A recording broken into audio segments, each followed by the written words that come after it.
I had been out for 11 days when I found the bench. Not found it the way you find something you were looking for, found it the way men find things when they have nowhere to go and their legs just stop.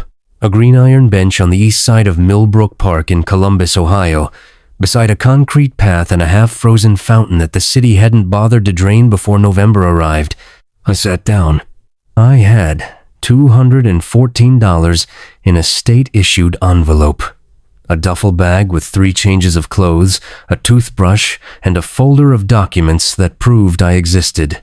A phone with a cracked screen that my sister had left for me at the processing desk the morning I walked out. I was 47 years old. I had gone in at 43, 4 years, 2 months, 11 days for a crime I did not commit. The conviction was armed robbery. A jewelry store on Forsyth Street in Columbus, the 14th of November 2021. A man in a gray hoodie had walked in, shown a weapon, taken $34,000 in merchandise, and walked out. 40 seconds on camera, a witness had identified me from a photo lineup. My alibi, a work site in Worthington where I'd been doing drywall until 6 p.m., had not been enough. The jury deliberated for 3 hours. 3 hours to take 4 years of a man's life. My wife, Karen, had stayed for the first year, and then she hadn't. I didn't blame her.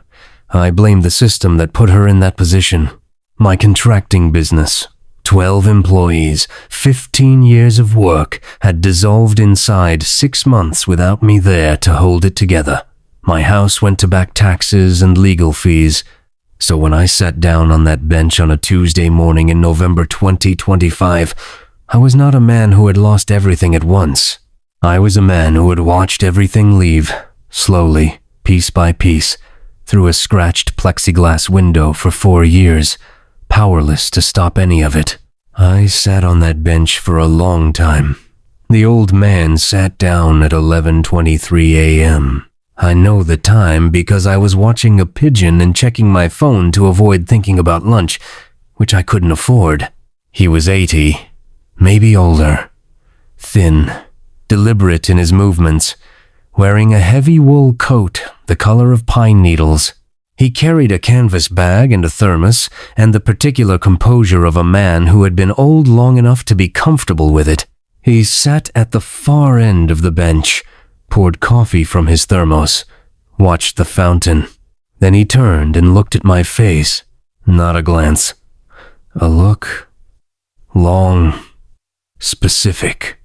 The kind that has a destination. "Forgive me," he said, "but I've seen your face before." I got that sometimes. A generic face. People thought I looked like someone. I don't think so. Not in person. He reached into his canvas bag and removed a manila envelope worn at the corners, the kind that has been opened and closed 10,000 times. He opened it, removed a photograph, held it out to me. In this, it was a black and white photograph, slightly grainy, the quality of surveillance equipment from the 1980s. A street corner, winter, from the coats. A man in the foreground exchanging something with another man, both faces partially turned from the camera, and in the background, standing on the sidewalk behind them, half obscured by a parked car, a child, 7 years old, maybe 8, dark coat, looking directly at the camera without knowing it. My face, not similar to my face. My face. The jaw. The eyes set slightly wide, the particular shape of my hairline. If you took my 7th grade school photo and placed it beside this child, you would see the same person. Where did you get this? My voice came out quieter than I intended. I took it, he said. My name is Walter Crane. In 1987, I was a detective with the Columbus Police Department. I was conducting surveillance on a man named Victor Solis, mid-level organized crime. The photograph was taken on December 3rd, 1987 on Meridian Avenue. The exchange you see in the foreground was a payoff. Solis paying a city official to look the other way on a warehouse operation. I don't know anyone named Victor Solis. No, but you were there. You were a child walking home, I assume. You had no idea what you'd walked into the frame of." He paused. "I never forgot that face. A child who witnessed something without knowing he witnessed it. I kept this photograph for 38 years because something about it always bothered me." "Why?" "Because Victor Solis was arrested in 2019. During his trial, his organization needed a distraction. They needed the Columbus PD focused elsewhere." He looked at me steadily. "They had a habit of identifying people who had been near their operations, people who could theoretically be used, people whose faces appeared in old surveillance photographs." The bench was very cold suddenly. "The armed robbery," I said. "The witness who identified you from the photo lineup was a man named Derek Pullo. He worked for Solis's organization for 11 years. He identified you because your face was in their file, a file built from this photograph." "You didn't rob that jewelry store, mister." Caleb Marsh. "Mr. Marsh, you were in the wrong place on a December afternoon in 1987, and 34 years later they used that coincidence to put you in prison." I sat with that for a long time. 38 years ago, I walked home from school through a winter afternoon in Columbus, Ohio. I passed a street corner. I didn't see anything unusual. I went home, ate dinner, did homework, went to sleep, and someone took a photograph of my 7-year-old face that would eventually be used to destroy my life. "Why are you telling me this now?" Walter Crane reached back into his canvas bag. This time he removed a business card and placed it on the bench between us. "Because Derek Pullo recanted his testimony 6 weeks ago. He's cooperating with federal investigators on the Solis organization. He admitted the identification was manufactured.